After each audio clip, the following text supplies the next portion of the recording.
Sigamos con la coma. La coma, como dijo un afamado escritor, es la puerta giratoria del pensamiento. La coma indica un cambio de inflexión entonativa o una breve pausa y se usa con funciones muy variadas. Por ejemplo, número 1. En las enumeraciones. Para separar los elementos de una enumeración. Me he encontrado con Francisco, León, Paula y Marina. En los casos en que los elementos de la enumeración constan de más palabras y donde puede producirse una ambigüedad, la coma delante de la conjunción no solo está permitida, sino que es aconsejable. Me he encontrado con muchos compañeros de la escuela, Juan con Paula, Pedro con León y Marina. Se usa coma para separar oraciones o frases breves que aparecen seguidas, aunque lleven la conjunción y. Y de pronto, con asombro, enderezó pesadamente la cabeza. Se sentía mejor. La pierna le dolía apenas, la sed disminuía y su pecho, libre ya, se abría en lenta inspiración. Número 2. Para separar los incisos. Estos pueden estar formados por aposiciones, atributos e incluso por proposiciones enteras. Una característica de los incisos es que, por su carácter explicativo, pueden eliminarse sin dejar incompleto el sentido del periodo en que están colocados. Veamos el siguiente ejemplo. Desde que se fue María, ya hace ahora más de un mes, no hemos sabido nada de ella. Otro ejemplo. La verdad, como todos saben, tiene muchos rostros.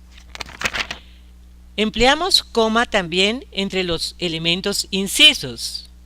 Merecen una mención especial los adverbios o expresiones adverbiales o conectoras como por ejemplo, si acaso, además, aparte de eso, así y todo, si bien, en este caso, en todo caso, por descontado, en efecto, por ejemplo, encima, entonces, en general, al menos, no obstante, siquiera, también, por tanto.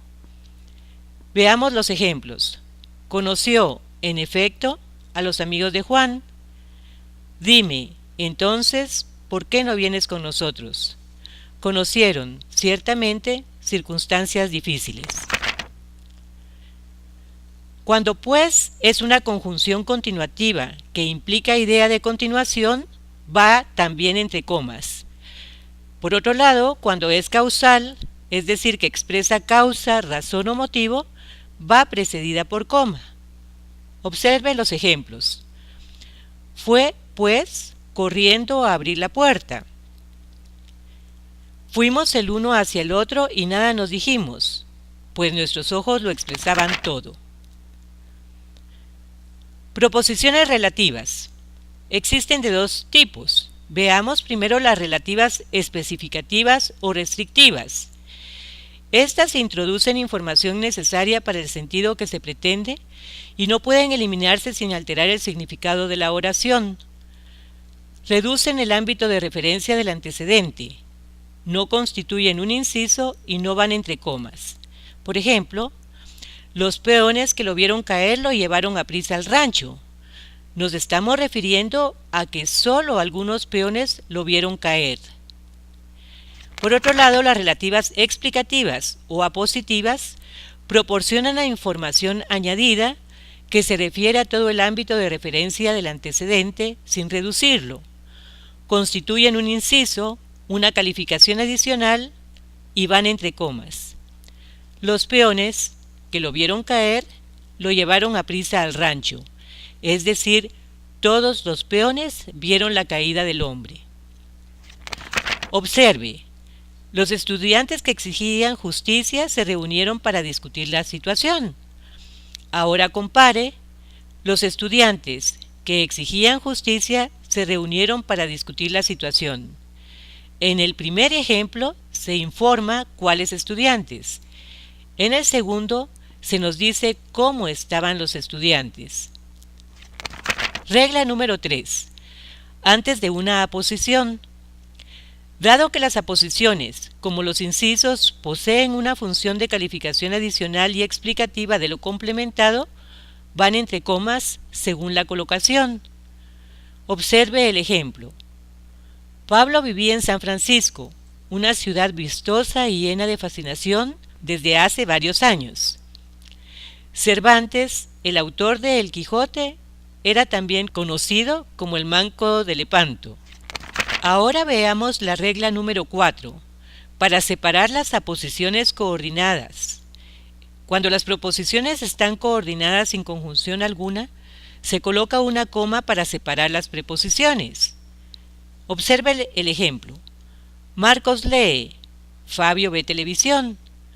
Volví a casa, abrí la refrigeradora, cené y después me fui a la cama.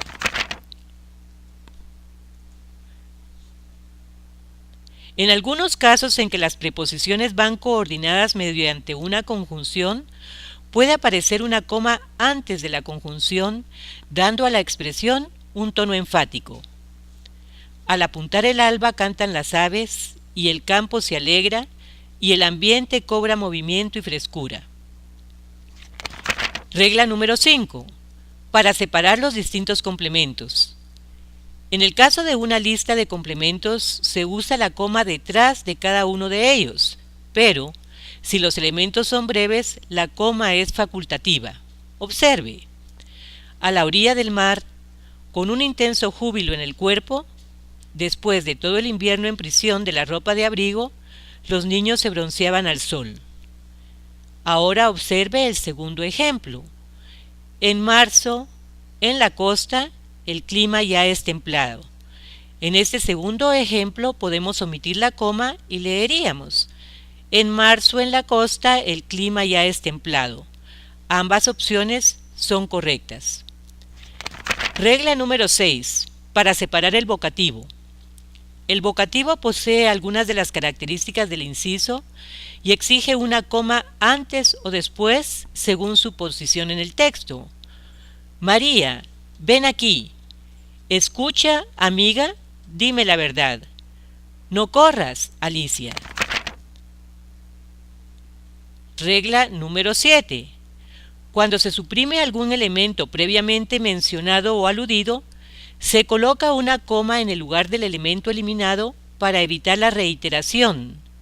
También se coloca una coma cuando se suprimen los verbos ser o estar u otro verbo cualquiera perfectamente recuperable por el complemento que se manifiesta. Por ejemplo, a unos les gusta ir a la playa, a otros a la montaña. Nosotros vivimos en el campo, ellos en la ciudad. Regla número 8. Se pone una coma en el lugar de un verbo que se ha suprimido porque se encuentra ya expresado anteriormente y no es necesario repetirlo. Puede también suprimirse por motivos de estilo. Estos artículos parecen interesantes, aquellos aburridos. Por último, regla número 9. Cuando invertimos el orden lógico de la oración, es decir, sujeto más verbo más complemento, suele usarse una coma. Lo mismo sucede cuando se cambia el orden de las oraciones. Observe estos ejemplos. En ese extraño nido de amor, Alicia pasó todo el otoño. El orden lógico debiese decir: Alicia pasó todo el otoño en ese extraño nido de amor. Observe la segunda oración. Con solo unos días de descanso, con unas horas nada más, se curaría.